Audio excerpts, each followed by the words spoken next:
अस्सलाम वालेकुम जी, की हाल चाल है? ठीक ठाक हो? मैं उम्मीद करना कि मेरे जिन्ने भी दोस्त अहबाब इस वक्त यूट्यूब मेरे चैनल का हिस्सा ने वो बिल्कुल ठीक ठाक तो हसदे बसते होंगे।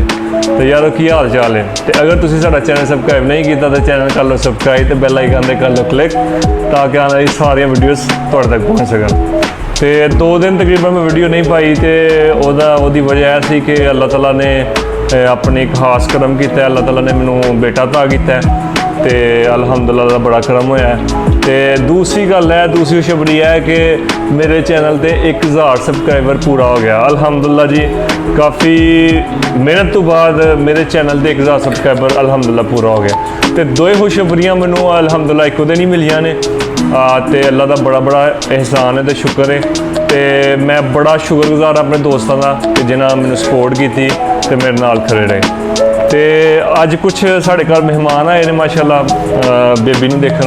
तो चलो तुहानूं मेहमानां मिलाने भी हाँ, तो नाले उन्होंने अज एक शुगर मेला करवाने चैलेंज छोड़ा जा। तो वेखने भला डंड शंड उन्होंने लवाने कि किहड़ा बंदा जितदा है। तो अज मुस्ता के बच्चे जो ने उन्होंने इस चीज़ का बड़ा शौक है, तो उन्होंने को डंड शंड लवाने तो उन्होंने वीडियो तुहानूं लाइव वहाने तो वेखने भला कि बंदा जितदा है। तो जोड़ा बंदा जितेगा उन्होंने मेरे वालों 1000 रुपया नाम, 1000 रुपया उन्होंने नाम दां दे। तो चलो वेखने इंशाअल्लाह कि बंदा जितदा है। यह बंदे तुहानूं नज़र आन डे ने सारे, यह वेख लो। इस साइड पर जना रज़ा बैठा है, सकलैन तो यह सैम है। तो इन्होंने 3 बंदों के विचों यह बंदा जो इनाम वास्ते रखा हाँ। तो यह जो बंदा है ना, ए डंड बड़े स्टाइलिश तरीके मारदा है। तो अज वेखने सैम के सकलैन के विचों किहड़ा बंदा जितदा है। तो चलो चलने बाहर तो जाके डंड शंड लवाने। तो वीडियो तुम एंड तक लाजमी देखना है। बहुत शुक्रिया। अज भाई बंदे का टैलेंट देखना है। हाँ, डंड मार के थक गए, अज बच्चों को डंड मरवाने ने। भला वेखने किहड़ा बंदा जितदा है। एक रज़ा है, सैम ते सकलैन। चलो नहीं भाई, 3 बंद को डंड लाने ने। जो बंदा थोड़े डंड मारते जित गया तो 1000 रुपया नाम।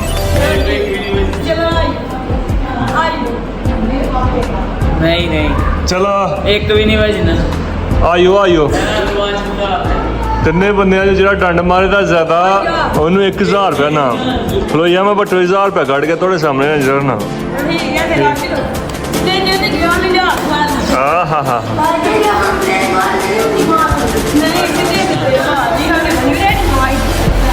ये पैसे कटन लगा मैं। 1000 रुपया। The man who will win will get a price of 1000 rupees. Let's start. शुरू करो सारे, शुरू करो। रज़ा फट गया, वो तो खड़ा ही है रज़ा। 1 2 3 डंड सही मारो, सही अपने अपने काउंट करने जो पुत्र। आहा मुकाबला बड़ा सख्त है जी। आहा लेवल वे सकलैन का कम चेक कर कैसे कैसे जबरदस्त तरीके ने डंड मारन डे। ओ थक गया बड़ा। ओए ठस हो गया जे। ओ ले आ गया जे भाजी, ओ ले आ गया जे भाजी।